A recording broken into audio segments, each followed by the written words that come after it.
ক্যালকাটা ল কলেজে নামমাত্র ছিল নাকি তার ভূমিকা, কেননা অস্থায়ী কর্মী ছিল এই মনোজিৎ। কিন্তু না, অস্থায়ী থাকলেও তার সর্বত্রই ছিল রাজত্ব। একদিকে কলেজে ভর্তি থেকে টেন্ডার, সবেতেই একচ্ছত্রই আধিপত্য ছিল ধৃত মনোজিতের।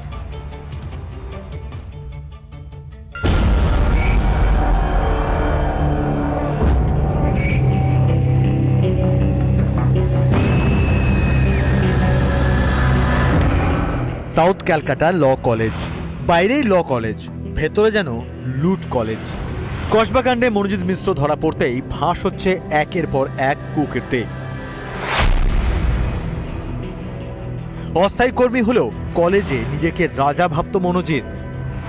সূত্রের খবর, প্রথম বর্ষের পড়ুয়াদের ভর্তিতেও নজর রাখত এই কীর্তিমান। মনোজিতের হাতেই ছিল কলেজে ভর্তির সোনার চাবিকাঠি। আর শুধু ভর্তি কেন, কলেজের টেন্ডার থেকে অফিসিয়াল কাজ সবেতেই চলত তার দাদাগিরি।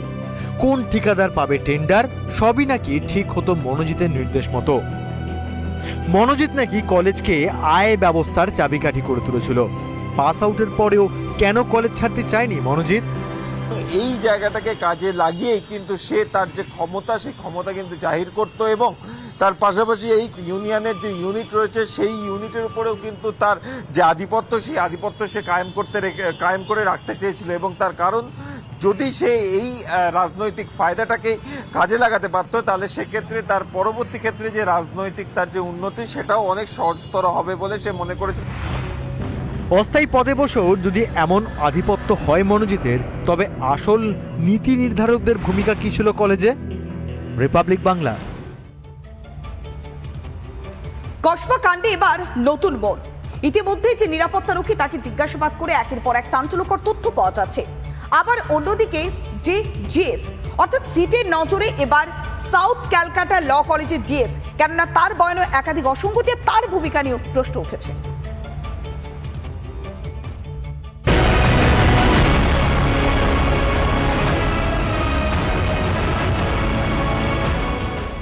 জুন সাউথ ক্যালকাটা ল কলেজে ঠিক কি হয়েছিল? কসবা কাণ্ডে ধৃত নিরাপত্তারক্ষীর বয়ানে চাঞ্চল্যকর তথ্য। সূত্রের খবর, ঘটনার মূল অভিযুক্ত মনোজিৎ ও তার সঙ্গীরা নাকি সরাসরি পিনাকি বন্দ্যোপাধ্যায়ের ফোন কেড়ে নেয়, যাতে তিনি বাইরের কারো সঙ্গে যোগাযোগই না করতে পারেন।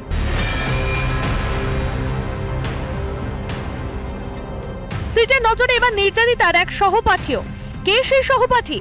যে অভিযোগপত্র নির্যাতিতার তরফ থেকে পুলিশ স্টেশনে জমা দেওয়া হয়েছে, সেখানে স্পষ্ট উল্লেখ করা হয়েছে যে বিকেল 7:30, 25 তারিখ ঘটনার দিন বিকেল 7:30, সেই সময় তার সঙ্গে যে সহপাঠী ছিলেন, সেই সহপাঠী তিনি বেরিয়ে যান। কিন্তু সেই সহপাঠী আসলে কে?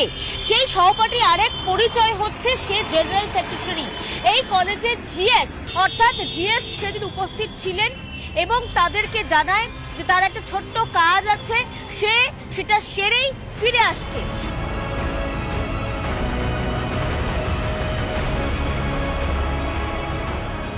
ঘটনার ঠিক আগে জিএস বেরিয়ে গেলেন কেন? তাহলে কি জঘন্য কাজের পরিকল্পনাতেও সহপাঠীও শামিল ছিলেন? সূত্রের খবর, এসবের মাঝে তদন্তকারীরা সিসিটিভি ফুটেজ খতিয়ে দেখে, তৈরি করেছেন 17 জনের নামের তালিকা। ইতিমধ্যে দুজনকে জিজ্ঞাসাবাদ করা হয়েছে। ঘটনার দিন বিকেলে 4টের পর কেন কলেজে ছিলেন ওই 17 জন জানতে চান তদন্তকারীরা। আর এমন কত মনোজিৎ লুকিয়ে রাজ্যে? অভয়া কাণ্ডের পর কোনো শিক্ষা নেয়নি রাজ্য, তাহলে কি নারীর আবরু বাঁচাতে এবার বিদ্রোহ দরকার? রিপাবলিক বাংলা।